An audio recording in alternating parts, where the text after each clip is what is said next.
Estamos al aire, doctor Fernando Yávar. Puede iniciar. Ok. Muy buenas noches con todos. Para la Academia Ecuatoriana de Ciencias Penales y Criminológicas es un gran honor hacer el presente homenaje al más grande maestro de las ciencias penales ecuatorianas, al doctor Jorge Zavala Vaquerizo, en el centenario de su nacimiento. Para este homenaje hemos reunido 5 ponencias que van a tratar de los siguientes temas: semblanza del profesor Jorge Zavala Vaquerizo por el doctor Alfonso Zambrano Pasquel; el injusto penal en la obra de Jorge Zavala Vaquerizo por Pedro Ceballos Patiño; los delitos contra la propiedad según Jorge Zavala Vaquerizo por Leonel Calderón Tello; la inexistencia de la prejudicialidad en el COIP por Daniel Curi García; y la apelación de la sentencia penal en el pensamiento de Jorge Zavala Vaquerizo por parte mía. Sin mayores preámbulos, iniciemos. Profesor doctor Zambrano Pasquel, por favor, ilústrenos con la semblanza del maestro. Muchísimas gracias, muy buenas noches. Ya me saludé hace un momento con algunos. Gracias a don Carlos por permitirnos, en punto de inflexión, algunas referencias con ocasión de un suceso histórico, los 100 años del nacimiento del doctor Jorge Zavala Vaquerizo.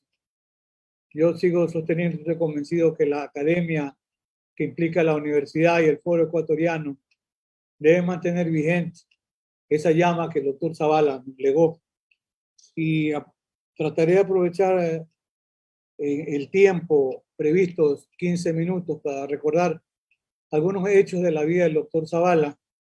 El doctor Zavala, él nace en 1922, 13 de mayo. El doctor Zavala nace en un barrio emblemático en Guayaquil, en el barrio Las Peñas. El papá del doctor Zavala, don Waldo Zavala, era un empleado público. La mamá del doctor Zavala era una educadora municipal. Entonces, el doctor Zavala en algún momento en una semblanza, en una publicación de Rodolfo Pérez Pimentel, excelente historiador, él dice que sus primeras letras se las enseñó a la mamá en la casa, que guardaba ese recuerdo de las enseñanzas. El doctor Zavala se gradúa estudia primero en una escuela municipal, me parece que se llamaba Simón Bolívar, y luego va al Colegio Nacional Vicente Rocafuerte, que para aquella época ya abre la especialidad de Ciencias Sociales, y el doctor Zavala es la primera promoción en Ciencias Sociales. Gran estudiante de la época del colegio, se gradúa con honores de Vicente Rocafuerte. En la época de adolescente, el doctor Zavala decía que fue su primer discurso. Era hacer un discurso con ocasión de la venida al Ecuador de esa notable poetisa, doña Gabriela Mistral. El doctor Zavala, estudiante del Vicente Rocafuerte, le da la bienvenida. Él dice que recordaba con mucho afecto que esa erudita, como era Gabriela Mistral, le agradeció con un beso. Eso decía que era imborrable, ¿no? A los 15 o 16 años, él le dio la bienvenida a Gabriela Mistral. Y luego va a la Universidad de Guayaquil, tiene una destacadísima carrera como estudiante, premios ya desde los 20 años sobre derecho penal, tiene algún premio también sobre derecho civil. El doctor Zavala, en el año 1946, a los 24 años, se gradúa de abogado y de doctor. Y ese año contrae matrimonio con la señora Carola Egas Núñez, de los cuales están sus 3 hijos, Osvaldo, Javier y Osvaldo, Jorge y Javier, el último. Los dos, Javier y Jorge, ambos abogados, con notable trayectoria, sin duda. Incluso Javier hoy es decano de la Facultad de Jurisprudencia de la Universidad Católica. El doctor Zavala tuvo una importante actividad también política, que tal vez lo conocemos los abogados y los juristas, lo conocemos más como académicos, como juristas. Pero es importante recordar, él fue consejero provincial del Guayas, fue diputado por la provincia del Guayas, primer diputado nacional 1984-1988, vicepresidente constitucional de la República entre los años 1968 a 1970. Hay un hecho anecdótico: el doctor Zavala era candidato a la vicepresidencia por el partido por el Partido Liberal Radical Ecuatoriano. El candidato a la presidencia no gana la elección para presidente, pero en ese tiempo corrían de manera individual el candidato para la presidencia y el candidato para la vicepresidencia. Digo un hecho anecdótico porque quien gana la presidencia de la República es el doctor José María Velasco Ibarra, que más era de tendencia conservadora sin duda, y que no tenía una buena relación, me refiero política, con el doctor Zavala. Por eso el doctor Zavala es vicepresidente durante 2 años, y en el año 70 el doctor José María Velasco Ibarra se proclama dictador y el doctor Zavala pues, renuncia obviamente al cargo y luego se integra a su vida profesional. Él fue presidente del Congreso Nacional del Ecuador en el año 87 y 88 y fue incluso ministro de la Corte Suprema de Justicia del Ecuador. Alguna vez yo conversaba con el doctor Zavala y él me comentaba que Sixto Durán Ballén, presidente de la República, le ofrece al doctor Zavala que el doctor Zavala iba a ser presidente de la Corte Suprema como se llamaba. Pues el doctor Zavala que él acepta ser ministro juez de la Corte Suprema porque el ofrecimiento del presidente era que iba a ser el presidente, iba a ser presidente de la Corte. Como esto no se da, el doctor Zavala renunció al cargo de magistrado de la Corte Suprema de Justicia. Esa es la razón por la cual está pocos meses en el cargo. En el ejercicio ya de su actividad, él fue como abogado, él fue en lo que se llamaba en esa época agente fiscal, que era un cargo remunerado. Por lo que he podido buscar, en ese tiempo se ganaba 750 sucres mensuales, pero fue, sí, algunos años agente fiscal, y luego se retira para dedicarse al libre ejercicio profesional. En algún momento, cuando hemos conversado aquí a lo interno, hemos encontrado la referencia que el doctor Zavala fue vocal del Tribunal del Crimen, como se llamaba. Y en la referencia histórica se dice que fue ad honorem. Es que yo cuando era estudiante iba a ver las audiencias, 20, 22 años, yo recordaba que cuando faltaba un vocal, como le llamaban, del Tribunal del Crimen, pues había una especie de bancada de suplentes y cuando no había el suplente, entonces a algún jurista que pasaba por allí se lo llamaba y le decía, venga doctor, acompáñenos. Pero el doctor Zavala estaba en esa especie de banco, de reserva, y por eso, pero era honorífico porque él podía ejercer la profesión. Lo convocaban para ciertos casos. Y fue defensor público también. Y es interesante, y luego ya se dedica de lleno a sus defensas penales. La actividad del doctor Zavala como docente lo llevó a ser profesor de práctica penal, así empieza en la Universidad de Guayaquil, después profesor de Derecho Procesal Penal en el Instituto de Criminología que él funda en el año, he buscado la referencia, 1983. Él funda el Instituto de Criminología que luego recibe su nombre para honrar la memoria del doctor Zavala. Fue su primer director y fundador. El doctor Zavala él mismo hizo la malla, él mismo hacía de secretario, él tomaba la especie de prueba de admisión. Recuerdo que alguna vez un abogado ya cargado de años, no es que un abogado que era improvisado, cargado de años, el doctor Zavala le preguntó que qué estaba haciendo ahí. Y le dijo que quería estudiar criminología. Entonces le dijo, anda a seguir criando tus nietos. Porque el doctor Zavala, él calificaba y los exámenes eran exámenes orales para aprobar las materias. Con un tribunal. Alguna vez el Mundo Durán estaba un poco molesto porque el Mundo Durán era el presidente del tribunal porque daba procesal penal. El doctor Zavala daba derecho penal, yo daba criminología. Entonces el doctor Zavala integraba el tribunal de procesal penal. Me tomo pocos segundos para comentar el episodio. El alumno no respondía.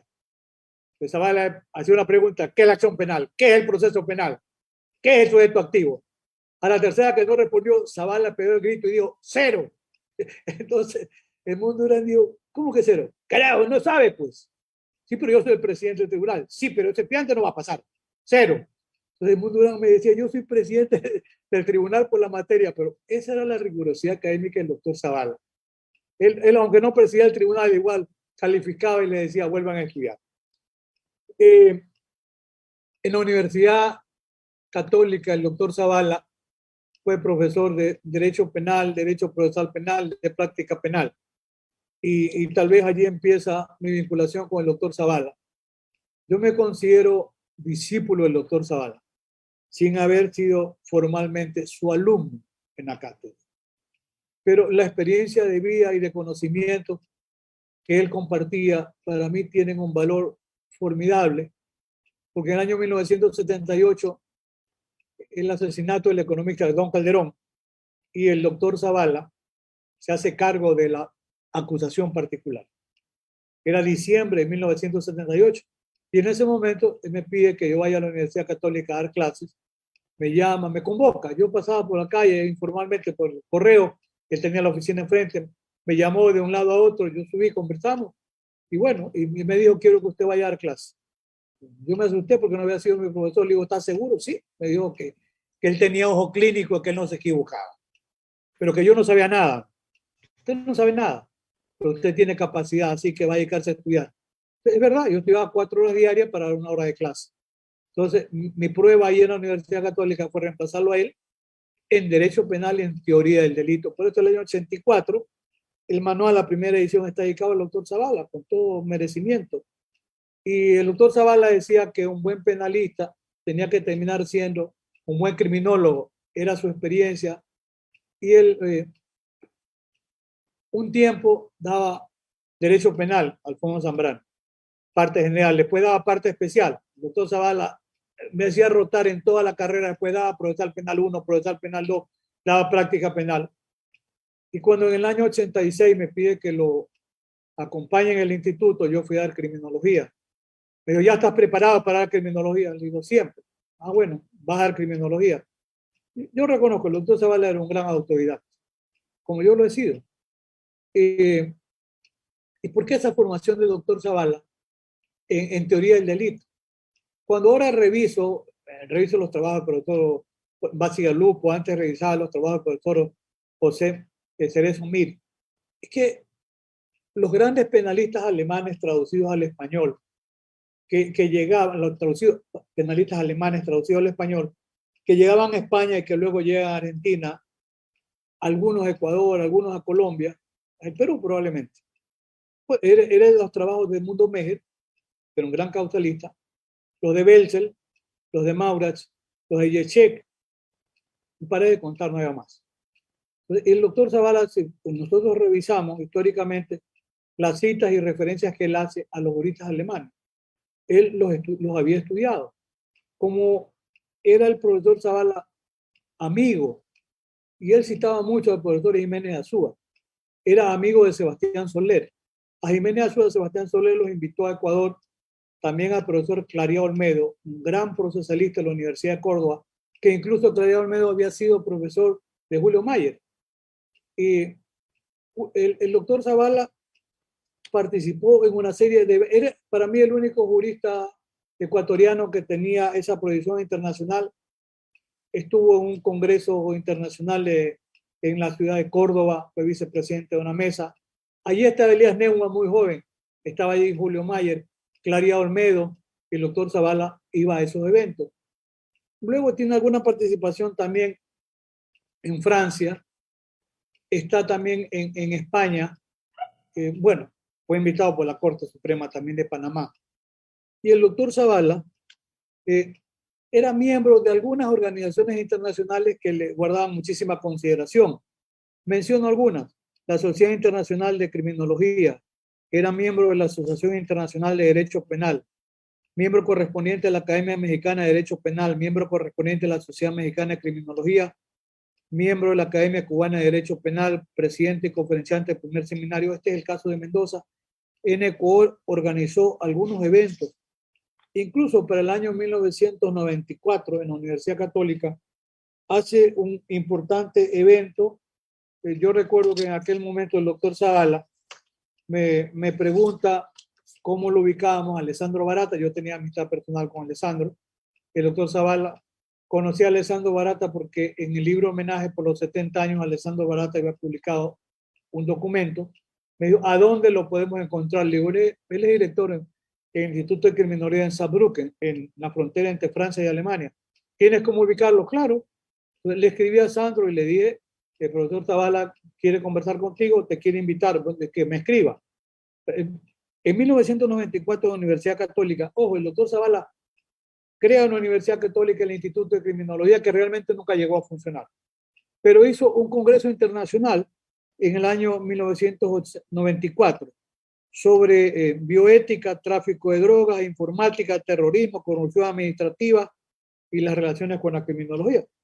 Menciono para aquel momento quienes estuvieron en la Universidad Católica. 1994, Alessandro Barata, de Italia, Eugenia Rojas de Costa Rica, Antonio Benintain de España, muy amigo del doctor Zavala, Benintain, Elías Neumann de Argentina, Jorge Bodes Torres de Cuba, Luis Rodríguez Manzanera de México, muy amigo también del doctor Zavala, Edmundo Durán Díaz de Ecuador, Cándido Hurtado Maya Neto de Brasil, Adolfo Ceretti de Italia. Adolfo Ceretti era amigo del doctor Zavala. Helge Rostak de Noruega, ese era amigo del doctor Zavala. George Kellen de Bélgica, amigo del doctor Zavala. El doctor Zavala Cristo, Bernardo Beinemann de Argentina, también amigo del doctor Zavala. Y yo cerraba el ciclo de los profesores que estuvimos en ese evento. La producción, porque estoy creo ya casi sobre el tiempo, la producción de obras del doctor Zavala es formidable. Él publica en 7 tomos el proceso penal ecuatoriano por la Universidad de Guayaquil. Yo recuerdo, el tomo 2 estaba dedicado a la prueba. El doctor Zavala luego no recordaba ese hecho, pero yo como soy autodidacta, lo escuchaba el doctor Zavala en las defensas penales que él tenía, con esa fluidez y esa voz muy grave. En aquel tiempo no había televisión, era la radio. Entonces era impresionante escucharlo al doctor Zavala en las defensas penales que hacía. Y probablemente eso a mí me motivó para dedicarme al ámbito penal, escuchándolo cuando yo era un joven todavía, de colegio y luego en la universidad. Y sabiendo que era un ecuménico en conocimiento, yo fui a buscar la obra del doctor Zavala por el segundo tomo que está dedicado a la prueba. Pero tuve que adquirir los 5 tomos y empecé a leerlo y después empecé a estudiarlo. Entonces, para mí es una obra de referencia permanente. Luego publica Edino en 5 tomos el Derecho Procesal Penal. Y luego publica en 11 tomos el Tratado de Derecho Procesal Penal. Yo creo que es la obra de mayor enjundia. El doctor Zavala hacía comentarios exegéticos, artículo por artículo. Yo creo que también predicaba la hermenéutica jurídica, sí, por supuesto. Y el doctor Zavala tenía de su propia cosecha expresiones como, por ejemplo, con respecto al cuerpo del delito. El doctor Zavala decía, el cuerpo del delito es la adecuación del acto al tipo penal. Pues era una expresión que requería conocer la estructura del tipo penal. Con el tiempo yo entendía que cuando se refería a eso, se refería a los elementos objetivos y normativos del tipo penal. No era el revólver, no era el cuerpo de la víctima. Esto era el concepto que el doctor Zavala tenía. Como también la propiedad con la que hablaba de jurisdicción y de competencia. Y el doctor Zavala nos dejó un legado. La prueba, yo pensaría que es la columna vertebral aún más en los tiempos de la oralidad, pero en materia de recursos era extraordinario, fundamentación de sentencias también.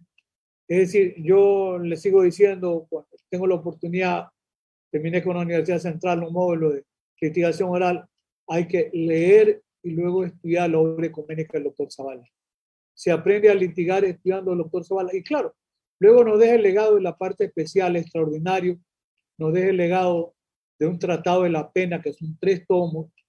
Y hace unos días el doctor Zavala decía, y para ir concluyendo, recordaba lo que él decía con respecto a la pena. La pena es un mal, es un mal por un mal causado. Por eso yo le decía a Pedro Ceballos que en el fondo el doctor Zavala era un retribucionista. La pena es un mal por un mal causado. El monto de la pena, cuando conversábamos, decía, podemos irnos hasta el día lunes. A algunos les gusta pues la cadena perpetua, 70 años, 100 años. Pero es un mal, porque la pena no es ningún premio. Tal vez en esto aunque nunca se escuchó, se sentó a conversar con Raúl Zaffaroni, pero lo apreciaba muchísimo. Pero Raúl, cuando habla de ese concepto agnóstico de la pena, no sé para qué sirve, dice Raúl. Sí sé para qué no sirve, no va a solucionar los problemas sociales, ni políticos, ni económicos. Sí, pero ahí está, es una necesidad. Entonces nos legó ese trabajo formidable también con ese tratado sobre la pena. Yo creo que estoy con el tiempo, Fernando, que tú cronometras, ¿verdad? Tal vez para concluir, el legado del doctor Zavala es un legado inmortal. Su obra, su obra la dejó sembrada con su enorme producción, a la que hay que leer, hay que estudiar y a la que hay que aplicar. Como político tuvo una vida envidiable, admirable, y nunca claudicó de sus convicciones, estuvo siempre dándole a la academia lo que la academia necesitaba. Es una impronta, y es una impronta imborrable. Hoy sentí la tranquilidad de estar incluso acompañado por los miembros de la Academia Ecuatoriana de Ciencias Penales y Criminológicas, porque aquí hay exalumnos del doctor Zavala, de la Universidad Católica, de la UES, de la Universidad de Guayaquil, y en el caso particular mío, un discípulo que lo quería y lo sigue queriendo muchísimo. La obra del doctor Zavala es inmortal.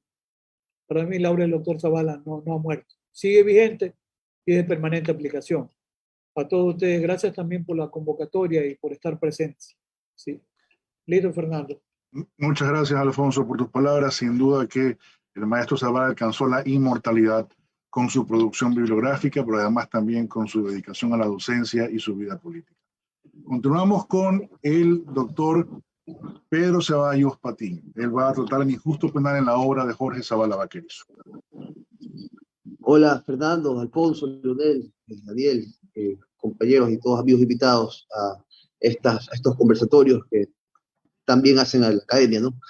Hablar de Jorge Zavala Vaquerizo en realidad es una cuestión inconmensurable, ¿no? El Ecuador creo que no hace relación del monstruo de penalista, en el buen sentido de la palabra, que tuvo en la segunda mitad del siglo XX el país.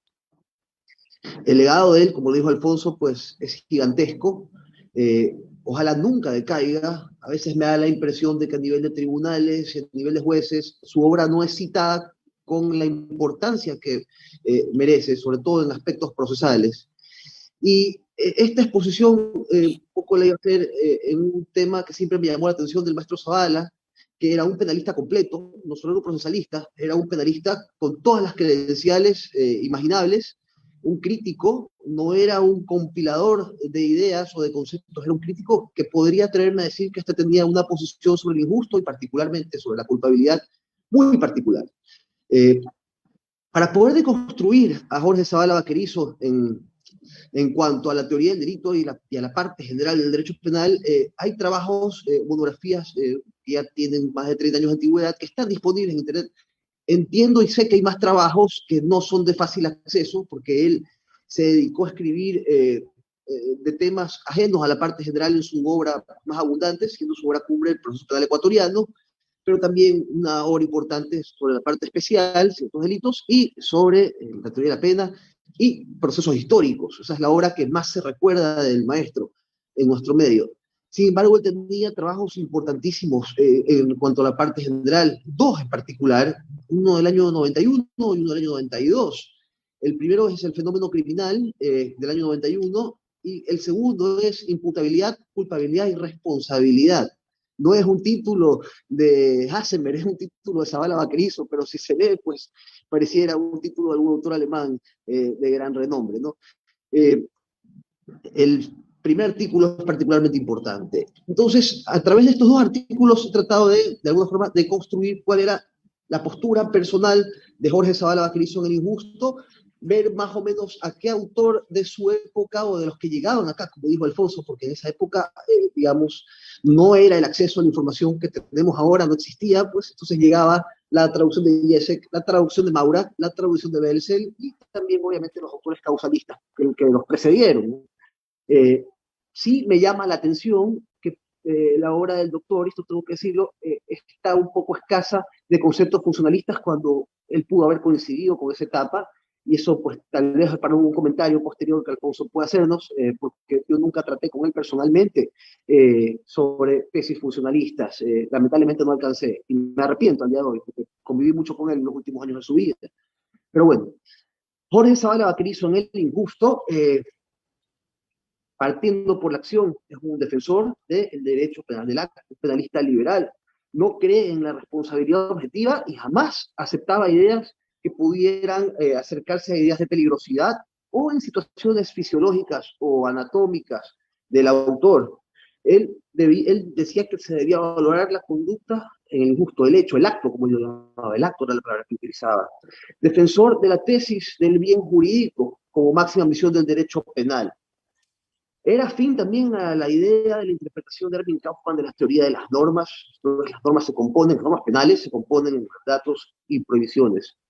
Un profesor 100% finalista y que no copiaba exactamente a ninguno de los finalistas o de los grandes finalistas que venían traducidos al país. Tenía una tesis propia, vamos a avanzar en esto más adelante, sobre todo en el principio de la culpabilidad, en el injusto no tanto. Para él el delito era un acto cargado de voluntariedad. Estaba el dolo directamente vinculado a la acción, por ende de la imprudencia. No se separaba del finalismo ortodoxo de Belsen con esta idea. Y nacía la conducta con el análisis del nexo causal. Lamentablemente no he podido identificar conceptos funcionalistas en su imputación al tipo objetivo. La tipicidad subjetiva para el doctor Zavala estaba compuesta por el dolo y la culpa, como lo hacen todos los finalistas. En cuanto a la culpabilidad, puedo extraer dos principios que fundamentan el principio para el doctor Zavala, valga la redundancia. Pero el principal que él utiliza es el poder actuar de otro modo. Es igual al que utilizan Maurat y Belzel de una manera distinta, pero es el principio rector del principio de culpabilidad. Pero también él en algún momento dice, la función motivadora de la norma no es un elemento que pueda dar fundamento a la culpabilidad, pero en su definición, él dice que solo los imputables están en capacidad de cumplir el mandato de la norma. Entonces hay algo intrínseco en su definición de la capacidad motivadora de la norma.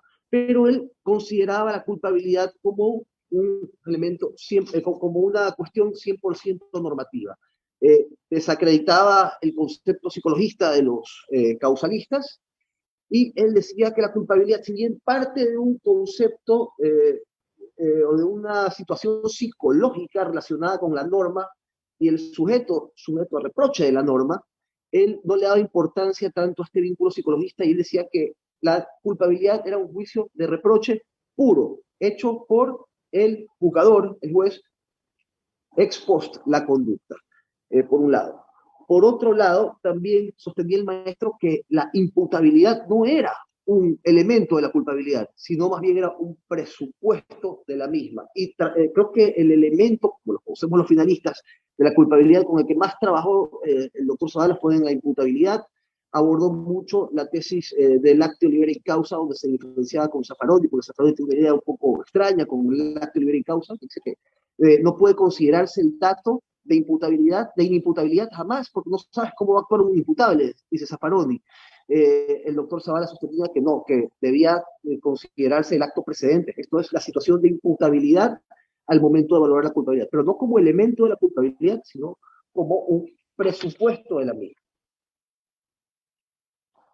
Entonces vamos recapitulando un poco, Zavala Vaquerizo, una idea bipartita del injusto, un acto típicamente antijurídico por un lado, y por otro lado estaba la culpabilidad.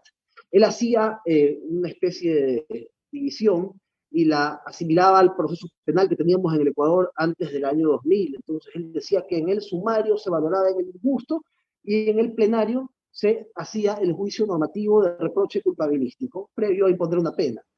Pero no quedaba ahí la teoría del injusto de Zavala en injusto y culpabilidad. Si se lee bien su obra, hay cuatro categorías con detalle. La primera es el acto típicamente antijurídico, con una fuerte inclinación a la antijuridicidad, el concepto material de la antijuridicidad, la protección de los bienes jurídicos, Cuando se configura el tipo de injusto para Jorge Zavala Egas, viene una terminología nueva que no le leyeron ningún otro penalista, ojalá no esté equivocado, que se llama responsabilidad simple.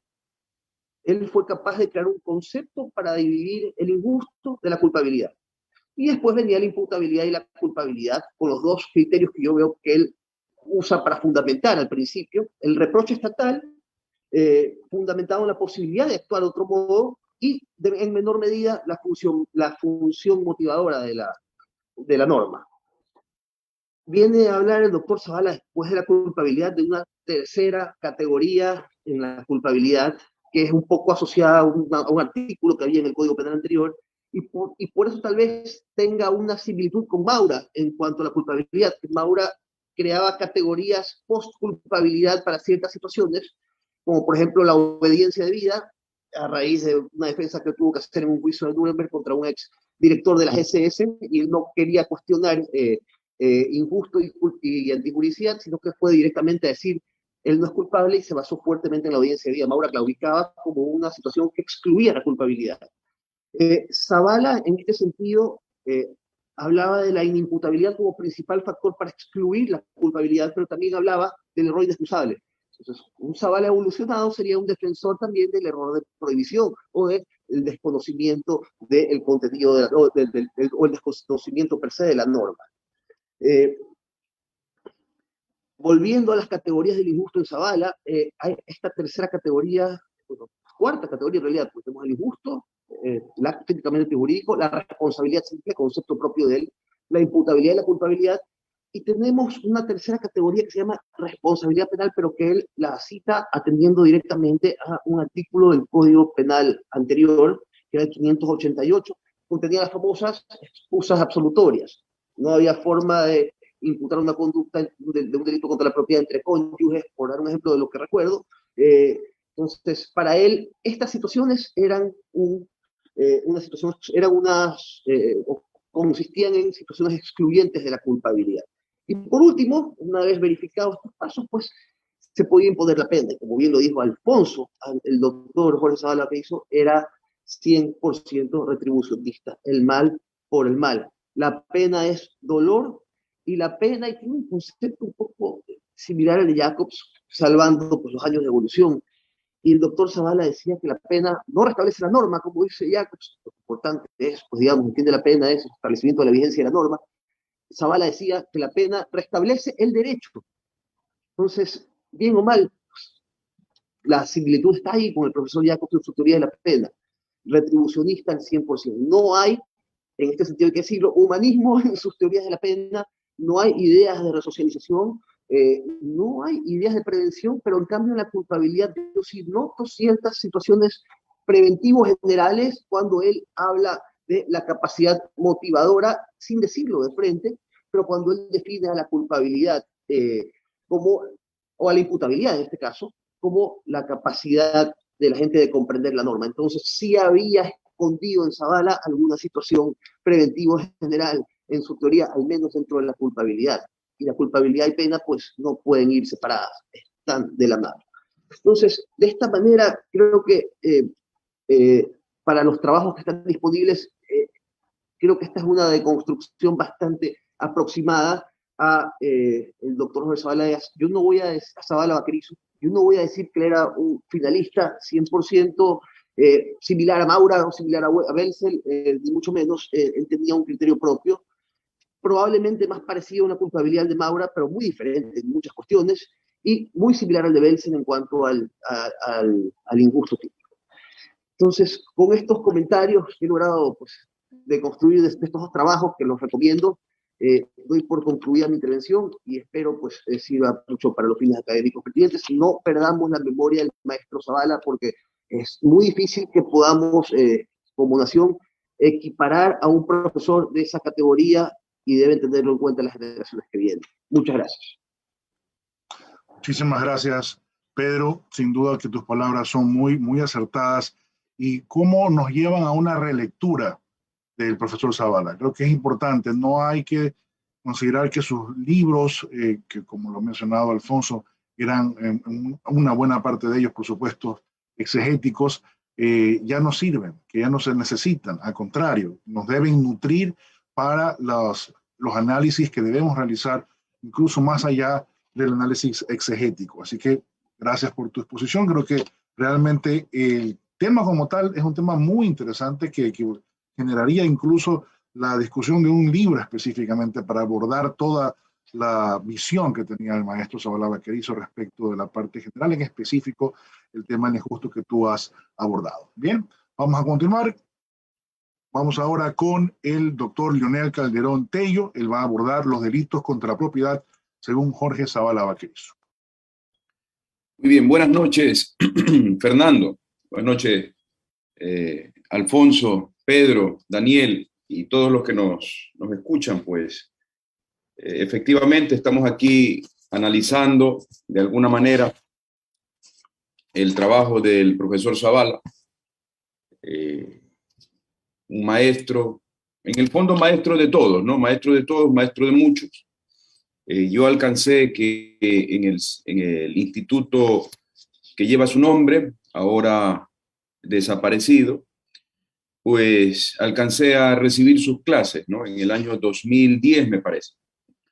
Pues bien, la idea de esta explicación, de esta, si se puede llamar ponencia, que me ha llevado su trabajo, son 4 libros que publicó bajo la rúbrica de delitos contra la propiedad, un análisis muy exhaustivo, inteligente y completo, una obra parangonable con cualquier obra de cualquier otro jurista importante iberoamericano. Aquí es interesante primero resaltar que el profesor Zabala tenía una comprensión muy completa y específica de la teoría jurídica del delito. Lo que hace en esta explicación en estos libros de delitos contra la propiedad es aplicar su teoría jurídica del delito. O sea que fácilmente se puede comprender qué es lo que está detrás cuando explica los delitos contra la propiedad. Es muy, muy interesante. Muchas de sus ideas propias y recogidas de otros autores están presentes ahí claramente. Eso es lo primero. En el año 1988 se comienzan a publicar estas obras de delitos contra la propiedad. Y es interesante anotar este año porque en ese mismo año se publica en España Delitos contra la propiedad y el patrimonio del profesor José Miguel Zugaldía Espinar, un libro que ha causado un fenómeno en la exégesis interpretadora de los tipos penales contra la propiedad y el patrimonio. Un libro que revolucionó. Pues el profesor Zabala, en el año 88, realiza una exégesis, obviamente entiendo que por cuerda separada, por vías que no existía la posibilidad de que se conozcan, por cuerda separada, existe una comprensión idéntica, pero los resultados son distintos por las posturas. El profesor Zugaldía Espinar afirma que es mucho más apropiado hablar de delitos contra el patrimonio, mientras que el profesor Zabala, explicando lo mismo que explica Zugaldía, dice, no, me decanto por delitos contra la propiedad, porque el concepto de patrimonio abarca también algunos elementos que están en el pasivo, y es obvio que en las rúbricas del Código Penal de esa época y de los delitos actuales, pues no encontramos la protección de los derechos constantes en el pasivo. Salvo hoy en día las modernas inclusiones, no del Código Penal ecuatoriano, no del COIP, sino en muchas otras legislaciones que ya se protege el pasivo. Habría que estudiar con bastante cuidado lo que sucede con el delito de apropiación indebida en la modalidad esta de uso, ¿no? La administración desleal, porque es probable que desde esa perspectiva sí se proteja el pasivo de la persona, ¿no? Indiferentemente de ese pequeño paréntesis, volvemos. Efectivamente, de cabo a rabo, de principio a fin, el profesor Zavala trata de exponer una postura finalista para explicar estos delitos. A mí me gustaría resaltar algunos elementos. Tenemos muy pocos minutos, entonces algunos elementos de los delitos contra la propiedad, especialmente ligando con esta construcción que realiza el profesor de su propia teoría jurídica del delito. Vamos a ver, el ánimo de apropiación.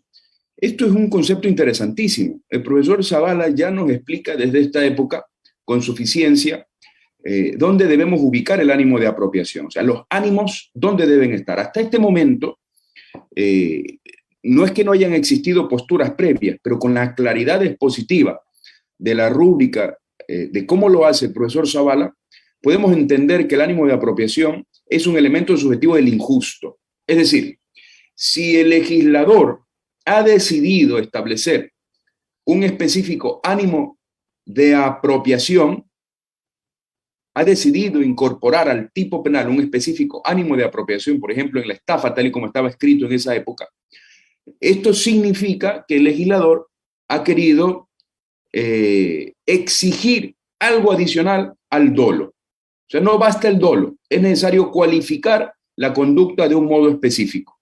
Eso es el ánimo de apropiación. Llega a las conclusiones tales, o sea, llega a repercutir tanto en la interpretación, en la exégesis que realiza el profesor Zavala, que si no está presente este específico ánimo de apropiación, estando presentes los demás elementos del tipo, pues no se configura el tipo y por tanto no hay acción, no hay tipicidad. Y ese comportamiento se trataría de un comportamiento atípico. Interesantísimo, ¿no? El elemento ánimo de apropiación sería un elemento totalmente distinto. Entiendo, él ha obtenido esta postura siguiendo a esta explicación que realizó Mesger en su momento y también el profesor Jiménez de Azúa siguiendo a Mesger.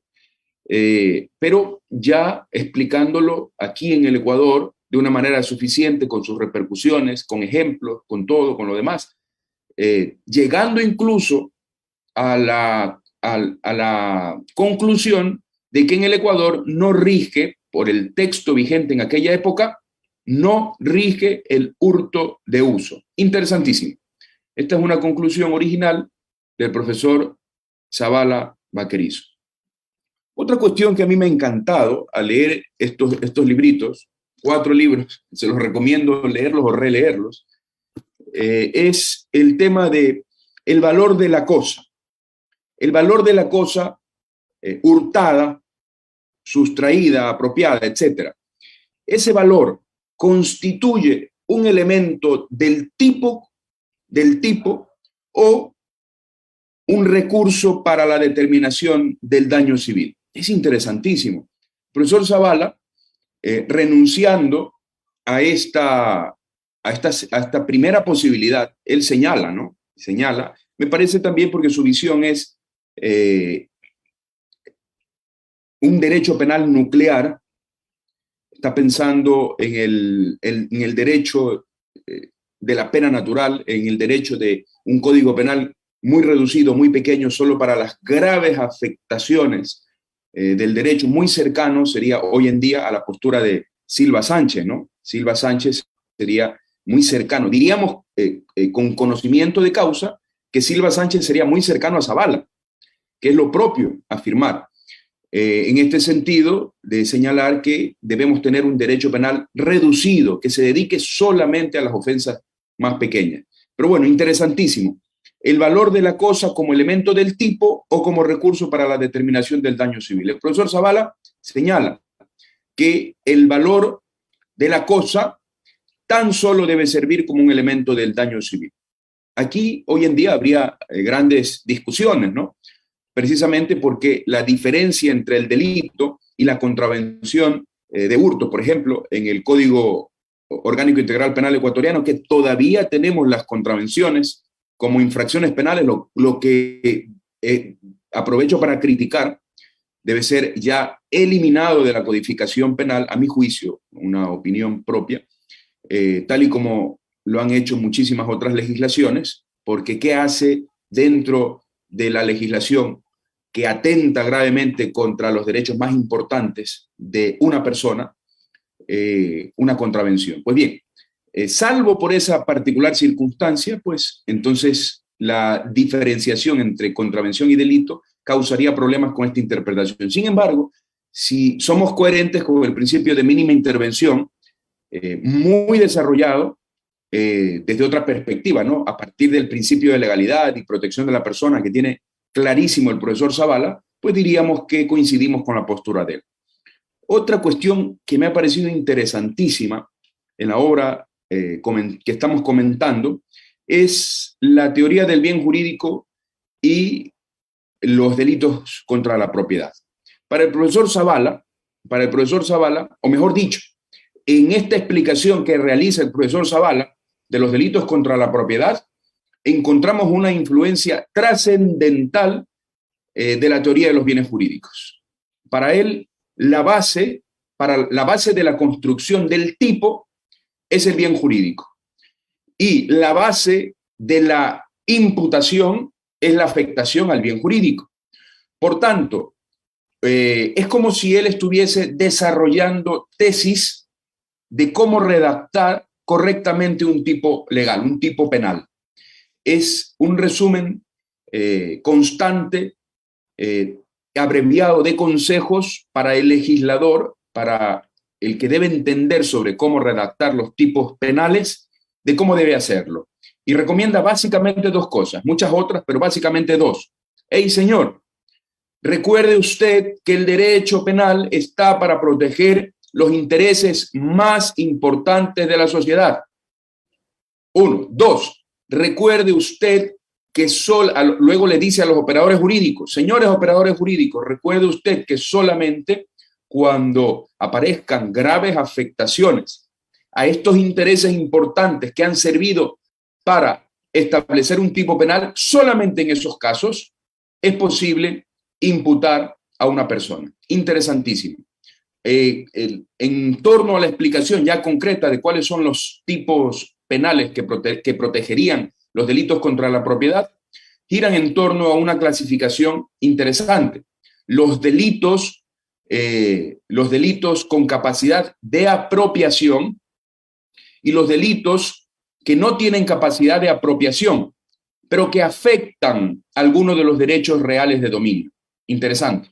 Entonces, nosotros podemos observar también aquí que el profesor Zavala no era solo un conocedor, como lo ha expuesto el profesor Zambrano, Pedro, no es solamente un gran conocedor del derecho penal, del derecho procesal penal, sino también del derecho civil.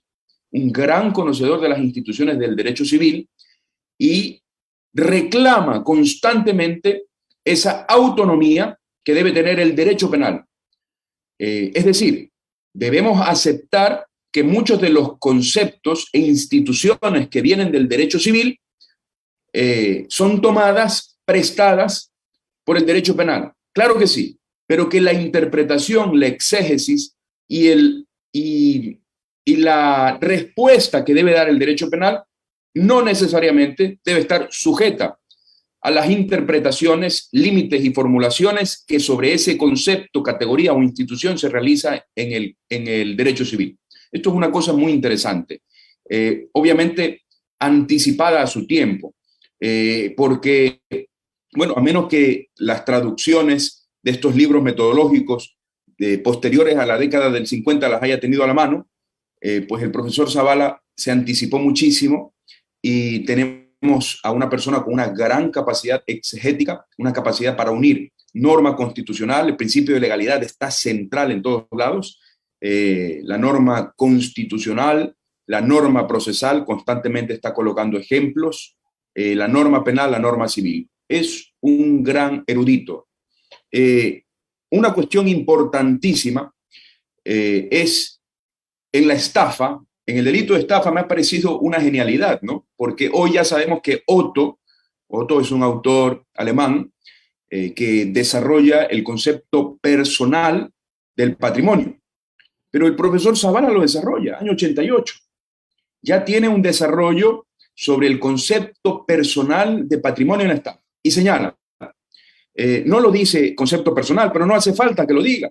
Dice claramente el profesor Zavala que en el delito de estafa no solo se afecta el patrimonio o un elemento patrimonial, sino que además se compromete la capacidad de decidir sobre ese bien atacado, ese objeto jurídico protegido y atacado, la libertad que tiene el sujeto para decidir sobre aquel concepto personal de patrimonio. Interesantísimo. A mí me ha parecido una de las joyas más importantes de la interpretación que realiza el profesor Zavala. No cita ningún autor, entonces debemos suponer que es una cosa original de él. Y luego, para culminar, en el delito de apropiación indebida, una cuestión que me ha parecido también muy interesante, muy importante y que debe servir para la interpretación que debemos realizar hoy en día los penalistas, los operadores jurídicos sobre el delito de abuso de confianza. El 187, en su redacción, es relativamente parecido, tiene unos verbos distintos, pero puede ser reconducido a la interpretación que el profesor Zavala realizó en su momento de la apropiación indebida en el año 88-90. Cuando interpreta los verbos distracción y disipar, el profesor Zavala claramente llega a esta conclusión, señalando que en el tipo penal de abuso de apropiación indebida existirían dos tipos penales diferenciados. Claro, lo propio sería que el legislador corrija y dé autonomía normativa a la apropiación indebida y a la administración desleal. Eso es lo correcto. Pero bueno, hasta que el legislador realice esa corrección, pues por el tipo de interpretación podemos apreciar adecuadamente estas conductas. Señala claramente el profesor Zavala que la distracción es el abuso de confianza. La distracción es el abuso de confianza. Es decir, cuando a una persona se le entrega un bien con la condición, bien, dinero, con la condición de usarlo de un modo determinado, tal y como dice hoy en día el tipo penal, es interesantísimo, comete abuso de confianza. Sin embargo, cuando en el acto concreto el autor del ilícito disipa, no usa de un modo determinado. Cuando disipa, lo que realmente realiza es una apropiación en sí mismo. Entonces, de este modo, el profesor Zavala nos regala una joya de la interpretación que ha pasado desapercibida porque todavía la jurisprudencia sigue tratando de modo indiferente este problema, jurisprudencia y doctrina, de modo indiferente este problema. Hay muy poco escrito sobre esto y esto aquí puede ser un gran camino por explorar para resolver varios problemas. Entonces me he dedicado a señalar cuestiones que desde la tópica pueden resolver problemas concretos. La apropiación indebida, la estafa, teoría del bien jurídico, el valor de la cosa como elemento del tipo, etcétera, etcétera, etcétera. El ánimo de apropiación. O sea, elementos que hoy en día, después de varias décadas, siguen teniendo rendimiento científico. Entonces, muchísimas gracias y felicitaciones a la academia por este evento que de una u otra manera rinde homenaje al profesor Zavala, un homenaje merecido por muchos de los que estamos aquí, que fuimos sus alumnos, por otros que no hemos sido sus alumnos por un largo periodo, pero que de una u otra manera nos hemos servido de su magisterio. Gracias, Pedro, gracias, compañero. Muchas gracias, Leonel. Sin duda que esos 4 libros son realmente, creo yo, de los más utilizados, tanto por los abogados en libre ejercicio, como también por los jueces. Por lo menos en esa época específica, estamos hablando de los 80s hasta pasados los 2000, fueron muy citados esos libros, tomando en cuenta además que estadísticamente los delitos contra la propiedad eran los que, y siguen siendo, los que más se cometen. Y obviamente ya en competencia con delitos de droga. Pero esto nos llevaba a unas discusiones muy interesantes y tal vez uno de los temas que siempre se generaban confusiones respecto de si tal hecho era un abuso de confianza, o mejor dicho, una apropiación indebida, o era una estafa, y cómo era tan diestro el maestro Zavala de decir cuándo nace el dolo. Si el dolo nacía antes, era estafa; si nacía después de la entrega, era apropiación indebida. Era realmente unos temas muy interesantes de su libro, y que luego obviamente había abordado en sus clases. Creo que este es uno de los temas que cobra mucha actualidad, y yo aprovecho las frases y las palabras de Leonel. Hay que releerlo al maestro Zavala. Hay mucho que no ha sido analizado a profundidad de su obra, y que puede hoy traernos luces para resolver problemas prácticos que hasta ahora no han podido ser resueltos. Muchas gracias, Leonel. Vamos a dar ahora el paso al profesor Daniel Curi García con la temática de la inexistencia de la prejudicialidad en el COIP. Muchas gracias. Bueno, voy a poner aquí una pequeña pantallita que creo que me está saliendo al revés. Sí se ve, está bien. Está bien. ¿Sí se ve? ¿No está al revés? No. Ok, perfecto. Bien. Bueno, yo pude tener la gratitud de tener clases con el profesor Zavala, ¿sí? Y claro, porque él también daba clases en la UES, ¿ya? Por allá por inicios del 2000, o sea, 2004, 2005, 2006, y justamente me acuerdo que había coincidido con este Congreso de Derecho Penal que hubo en Guayaquil, donde vino Mir, donde vino Zaffaroni, donde vino Tiedemann, donde vino Fofani, ¿verdad? Donde vino Jacobs, ¿verdad? Y claro, pues la pregunta directa que le teníamos al profesor Zavala Vaquerizo era sobre, bueno, pues cuál era su opinión, por ejemplo, con temas como imputación objetiva.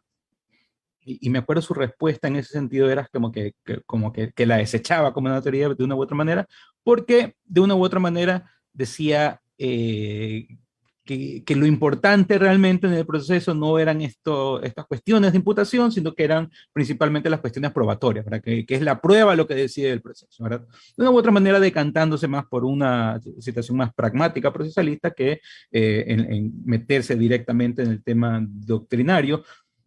Pero eso es más bien porque él era un fiel creyente de su finalismo, ¿verdad? Y esa frase repetida de Wetzel de que la causalidad es ciega y la finalidad vidente, ¿verdad? Con ello tuve clases justamente de procesal penal, ¿verdad? Teoría del proceso penal.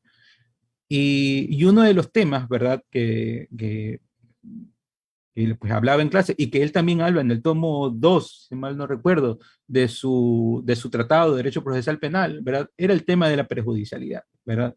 Que es un tema súper interesante, ¿verdad? Y que de una u otra manera, ¿verdad? Cuando viene el COIP,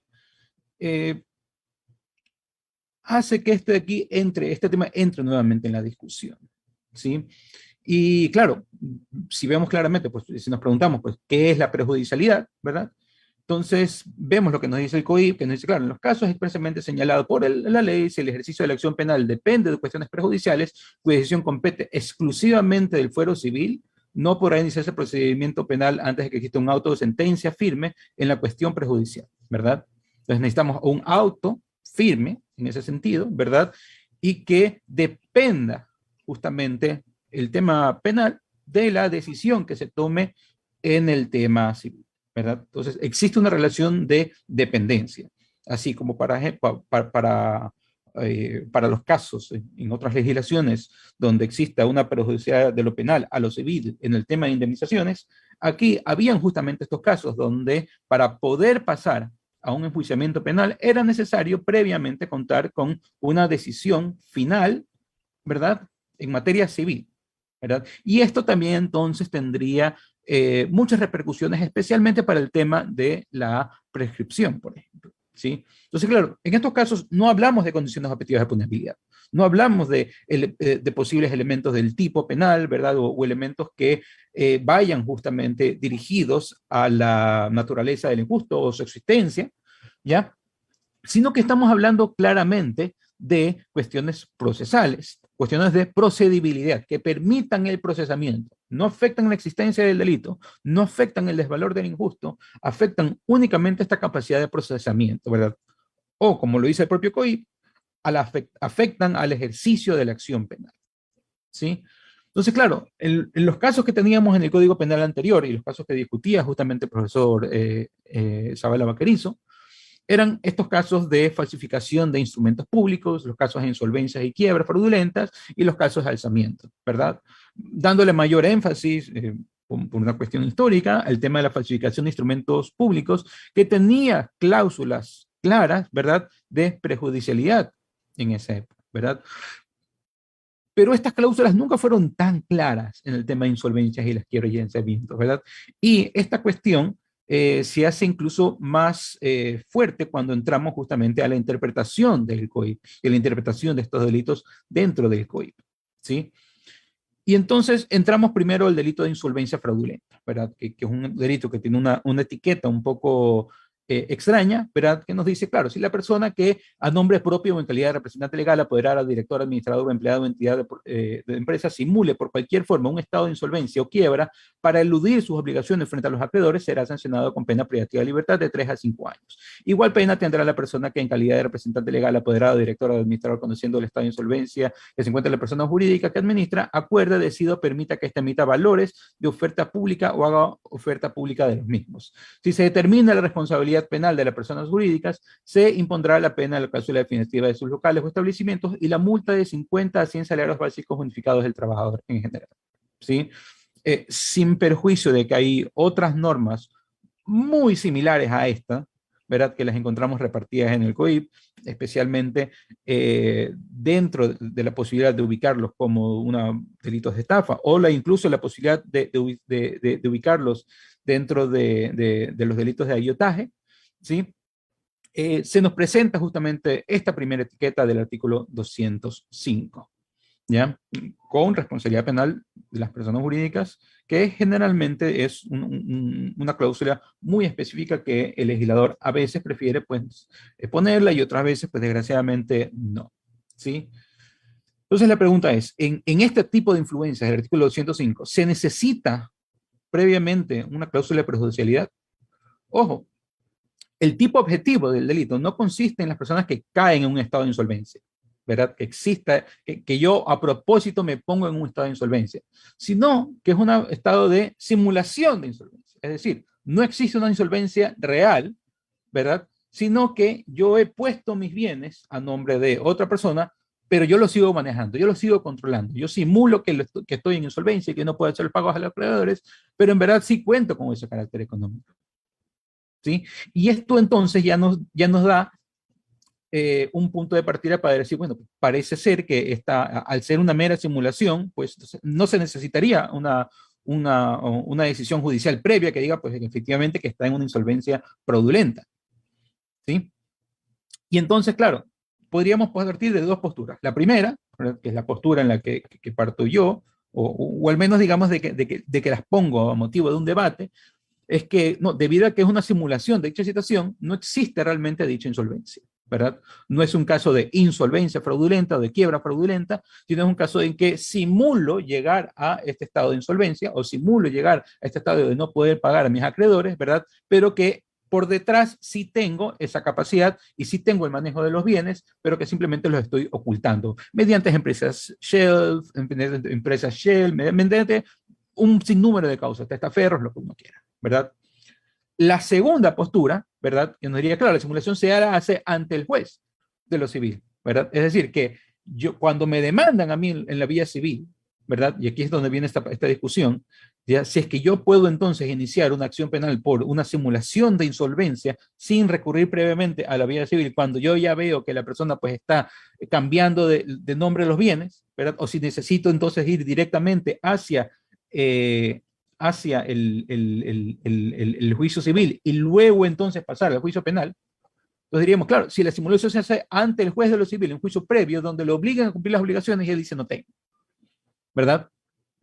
Y claro, aquí en esta segunda situación es donde parecería ser que entraríamos a algo muy similar a lo que sería un fraude procesal, porque yo estoy simulando la situación de influencia para hacerle creer al juez de que yo estoy en esta situación de influencia, de insolvencia, ¿sí? Estoy tratando de crearle un engaño, ¿ya? Y esto entonces, claro, habrían dos bienes jurídicos protegidos completamente diferentes. Por un lado, el patrimonio de los posibles acreedores y por otro lado, el tema de la administración de justicia, ¿verdad? Y por lo tanto, habría un concurso sin problema. Sin embargo, la pregunta es si es que necesariamente entonces tendríamos que recurrir primero a la vía civil antes de ir a la vía penal, ¿verdad? Y de una u otra manera entonces estaríamos forzando la existencia de un delito de fraude procesal. Nuevamente, el COIP nos exige de que sea una cláusula exacta, una cláusula taxativa, ¿verdad? Expresa de prejudicialidad, que no la tenemos, ¿sí? Entonces, claro, el COGEP nos habla un poco de la insolvencia fraudulencia y nos dice, claro, la fraudulenta viene a ser aquella que ocurre en actos maliciosos del fallido para perjudicar a los acreedores. Pero claro, esto se está refiriendo a COGEP, procesos civiles, ¿sí? Y entonces, claro, aquí nos habla ya de acreedores, pero no necesariamente con la palabra acreedor, no necesariamente significa el accionante de un proceso para cobrar esas acreencias. Pero yo le puedo deber a una persona, esta persona es mi acreedora, pero, y sin que exista ningún proceso de por medio, pues ya sigue siendo mi acreedora, ¿ya? Por otro lado, el artículo 423 y 424 del COGEP nos hablan justamente de los autos iniciales en los concursos voluntarios, en los concursos necesarios, ¿verdad? El concurso necesario se remite al concurso voluntario y en el numeral 9 del concurso voluntario nos dice de que tiene que notificar a la Fiscalía General del Estado para que realice las respectivas investigaciones. Ok. Pero este notificar en el auto inicial, no sentencia, auto inicial, ¿se estaría refiriendo entonces a este requisito de perjudicialidad o se refiere a esa obligación que tienen todos los funcionarios públicos de denunciar los delitos que llegan a su conocimiento? ¿Sí? Porque claro, claramente sabemos de que no constituye una situación de prejuzgamiento, ¿sí? Es decir, no porque en materia civil se determine A o B, inmediatamente esto va a tener algún tipo de implicación penal, especialmente en materia probatoria.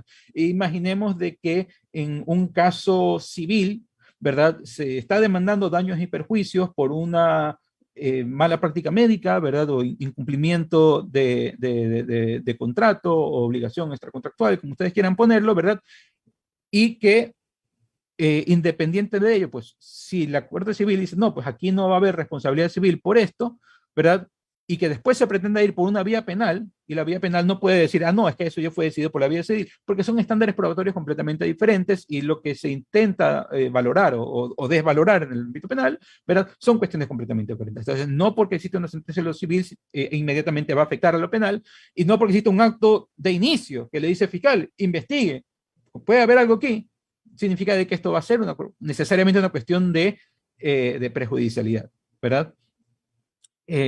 Lo que es interesante es que, aunque sea aquí un caso de concurso voluntario, le piden que tiene que disponer a la fiscalía para que haga las respectivas investigaciones, ¿verdad?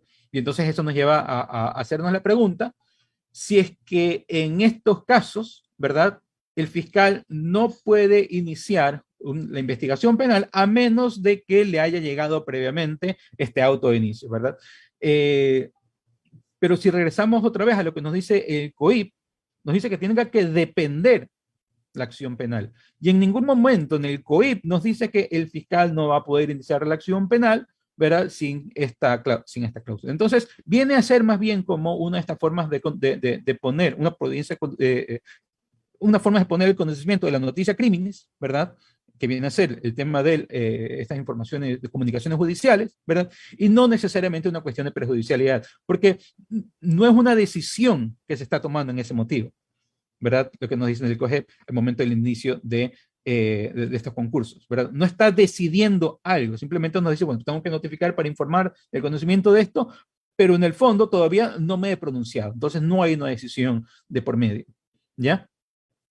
Y esto entonces es lo que me lleva un poco a a afirmar de que en estos casos, ¿verdad?, del artículo 205, claramente no hay una prejudicialidad, ¿verdad?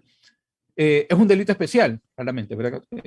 Que nos lleva a hablar justamente de que viene a ser un deudor que es sometido al proceso, solamente él lo puede cometer, ¿verdad? Hay muchas maneras de cometerlo, pero hay un segundo tipo, ¿verdad? Que viene a estar en el segundo inciso, que nos inclina un poco más a esta situación, ¿verdad? Porque claro, aquí nos habla de conociendo el estado de insolvencia en el que se encuentra la persona jurídica que administra, acuerda, decide o permita que éste emita valores de oferta pública o haga oferta pública de los mismos, ¿verdad? Y aquí la palabra clave es estado de insolvencia. Un estado de insolvencia no es un estado legal de insolvencia cuando yo sigo entonces haciendo esta oferta pública de valores, ¿verdad? Aquí lo que se está hablando es de un estado contable de insolvencia, es una situación de hecho económica, ¿verdad? No una situación jurídica, ¿sí? Entonces, claro, como nos habla del conocer de estos estados de insolvencia, entonces le da fuerza a esta postura que yo mantengo, esta primera postura, de que no se necesita una decisión previa de un juez para iniciar una investigación en este tipo del artículo 205, ¿sí? Y esto nos lleva a decir, ok, el caso de las insolvencias fraudulentas del 205, pero ¿qué pasa con el caso de las quiebras fraudulentas del 206 y 207? ¿Ya? Entonces, claro, el artículo 206 nos habla, la persona que en calidad de comerciante sea declarada culpable de alzamiento o quiebra fraudulenta será sancionada con pena privativa de libertad de 1 a 3 años. Y aquí contiene este tipo penal dos conductas diferentes, la de alzamiento y la de quiebra. Sin embargo, la forma como está redactado el artículo nos lleva otra vez a decir, ok, ¿cuál es la diferencia entre quiebra e insolvencia? ¿Verdad? Porque uno nos habla de insolvencia, el otro nos habla de quiebra. El COGEP más o menos nos aclara, pero pues se da igual, ¿verdad? Cuando se trata de comerciantes matriculados del proceso de que ya no existen, pero se denominará quiebra, ¿verdad? Y en los casos de los otros casos, pues será insolvencia. Entonces aquí la pregunta es que, claro, aquí nos habla de calidad de comerciantes y entonces nos lleva directamente al COGEP. Entonces, de una u otra manera vemos que se limita, ¿verdad?, muchísimo más la aplicación de este tipo. Pero más allá de eso, ¿verdad?, sabemos que es un deudor y que además de deudor es comerciante, ¿verdad?, pero nos habla de que sea declarada culpable de alzamiento o de quiebra fraudulenta. Entonces, sea declarada culpable, es decir, que tiene que ser la declaración de culpa previa en lo civil, ¿verdad? Es decir, que en lo civil ya lo hayan responsabilizado como una quiebra fraudulenta, y eso es lo que necesita. Y yo creo que no, ¿verdad? Yo creo que no, porque claro, cuando hablamos de decir que sea declarada culpable, puede ser interpretado como, o es equivalente a decir que el condenado por el delito de, o el reo del delito de, como se solía poner en el lenguaje anterior, ¿verdad? ¿Y a qué se refiere el COIP con esta palabra entonces culpable? El juez civil no establece culpabilidad, establece responsabilidades civiles, clarísimo, ¿verdad? Y similares formas de interpretar esta frase de culpable o de declaraciones de culpabilidad, pero la encontramos, por ejemplo, en las cláusulas de reincidencia o en las cláusulas de cómo se formulan las sentencias. Entonces, no es que nos está diciendo el artículo 206 de que necesariamente tiene que existir un proceso civil anterior, sino que nos está diciendo es que esta va a ser la pena la que se haya responsable de este delito. ¿Sí? Y entonces, claro, hay que separar aquí entonces los casos de alzamiento y de quiebra, porque el alzamiento no necesariamente significa un estado de quiebra, no necesariamente significa un estado donde yo no puedo pagar a los acreedores, significa que existe algún tipo de prenda y que yo entonces lo que estoy haciendo es alzar esta prenda, ¿verdad? Recordarán entonces que a finales de la existencia del Código Penal anterior se existía esa forma creo que era una de las modalidades de estafa en contra de los delitos que tienen reserva de dominio. Viene a ser esta situación de alzamiento, ¿verdad? Porque cuando me vienen a caer a mi bien, pues yo lo alzo para que judicialmente no le puedan caer, ¿verdad? Entonces, claro, yo tengo un carro que estaba prendado, yo lo que hago es venderlo, desaparecerlo o esconderlo, entonces eso viene a ser una forma de alzamiento. Entonces, claro, la pregunta es si es que necesita ejecutarse primero por la vía civil, ¿verdad? Donde digan, bueno, pues vamos a ir por esta prenda, ¿verdad? Vamos a ir por este bien que tiene una prohibición que nos sirve de garantía, ¿verdad? Y que se está afectando entonces contra esta garantía, ¿ya? O si es que, nuevamente, si es que yo ya veo que el deudor está dilapidando estos bienes de garantía, yo puedo recurrir directamente hacia la fiscalía. Y nuevamente, la cuestión interpretativa viene a ser igual, ¿verdad? No hay una exigencia obligatoria, taxativa, expresa de prejudicialidad, ni en el caso de alzamiento, ni en el caso de quiebra. Que podríamos decir que por lógica necesitaríamos primero de que el juez de lo civil pues tendría que ir a solicitar el embargo, solicitar la retención de los bienes o lo que sea, ¿verdad? O al contrario, podríamos decir, no, pues yo no tengo que ir a una vía civil que puede ser larga y tortuosa y quién sabe qué hará con esos bienes, cuando yo ya estoy viendo y existen pruebas, ¿verdad?, que pueden ser verificadas y puestas dentro de un proceso penal, de que ya se está dando este alzamiento o que ya se está dando esta situación de quiebra, ¿sí? Y lo que significaría que se podría seguir entonces por dos vías paralelas, ¿verdad? Una vía civil para el tema de crédito y una vía penal por el tema del delito. Porque recordemos que la vía penal no está dirigida a recuperar el crédito necesariamente, ¿sí?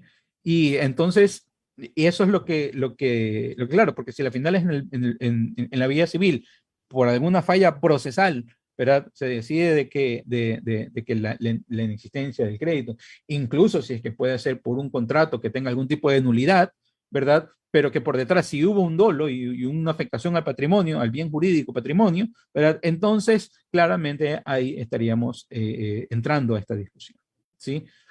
Y claro, algo interesante justamente del artículo 207, que viene a ser el siguiente, es que nos habla de los casos de las personas jurídicas, pero que simplemente nos está haciendo referencia al artículo anterior, ¿verdad? Y en ninguno de estos dos casos, del artículo 206 y del 207, tiene responsabilidad penal de las personas jurídicas.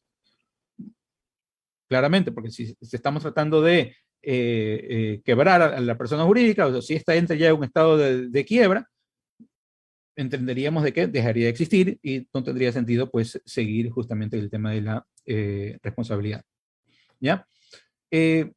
Pero también es interesante ver lo que nos dice el Código Orgánico Monetario y Financiero con respecto al tema de las quiebras fraudulentas, especialmente el tema de seguros, valores, bancos, ¿verdad? Porque en el libro 1 nos habla de que la presunción de quiebra fraudulenta se dará, ¿verdad?, puesta en la liquidación forzosa y se presume que es a consecuencia de actos dolosos cometidos por los administradores. Pero ahí este artículo, ¿verdad?, que hace referencia a los actos señalados por el Código Orgánico Integral Penal, ¿cuál de los actos señalados? No se refiere, en el caso de instituciones financieras, no se refiere a los artículos del 206, 207 o 205. Se refiere al delito de peculado, porque una de las modalidades de peculado viene a ser la quiebra de la institución financiera, ¿verdad?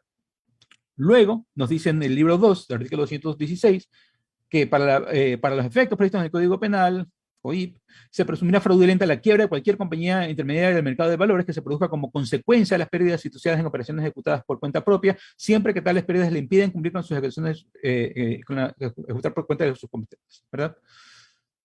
Y si vamos un poco más al tema de la regulación de estos acá, lo vemos en el libro tercero, ¿verdad?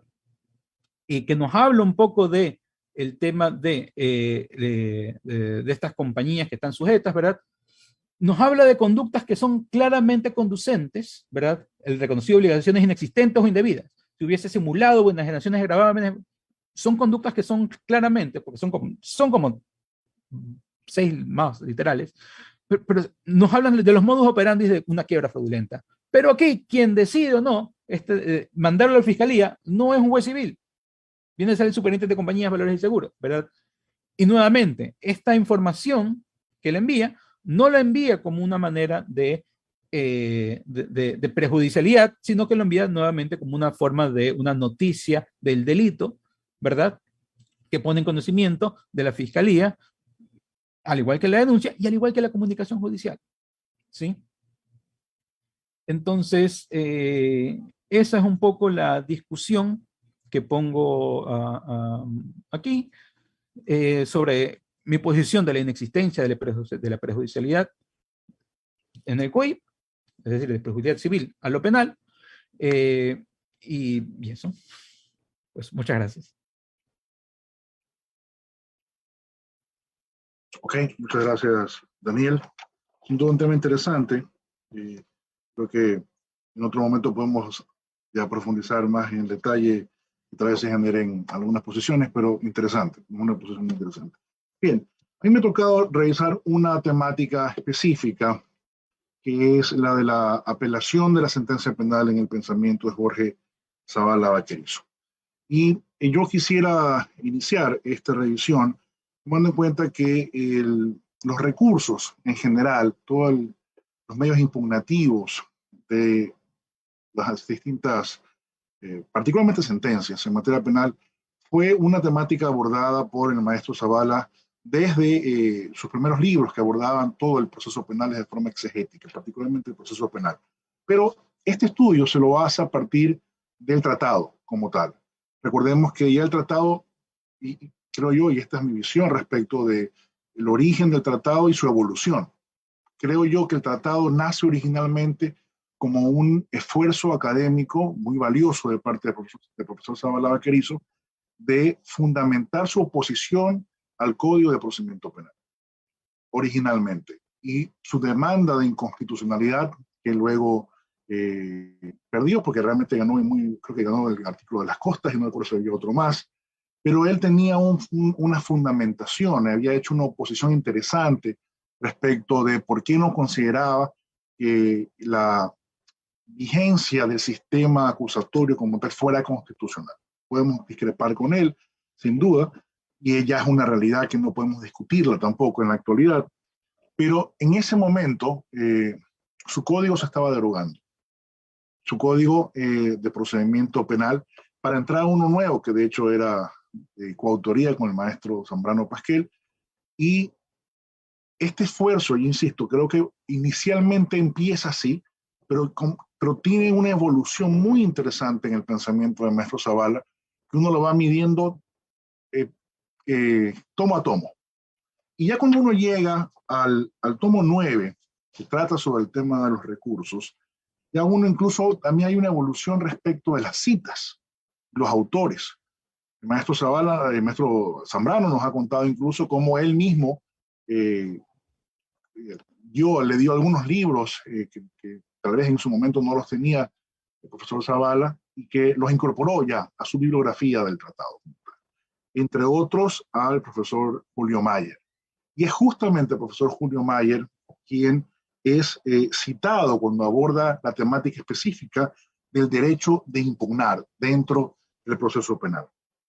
Y en su introducción, que él era un gran estudioso también, yo creo que era probablemente el más grande historiador del derecho penal dentro del Ecuador, porque siempre hacía un análisis profundo, lo hacía en las instituciones procesales, lo hacía en el derecho también en la parte especial, cuando analizaba la evolución, particularmente, y uno de sus autores favoritos siempre había sido Theodor Mommsen, que era recurrentemente citado, lo es también en esta temática del derecho a impugnar, y lo refiere como a que este derecho era de un antecedente muy antiguo, incluso se había encontrado antecedentes en Egipto, en Grecia, en el Tribunal de los Judíos del Sanedrín, en Roma, en diversas épocas de su historia, como lo refería este artículo específico.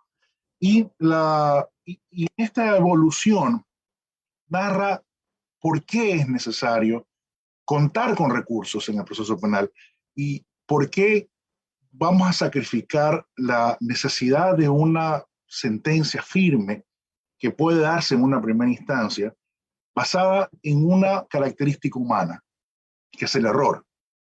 Y paso a citarlo, porque esta es una cita que él mismo se hace de su obra La Pena.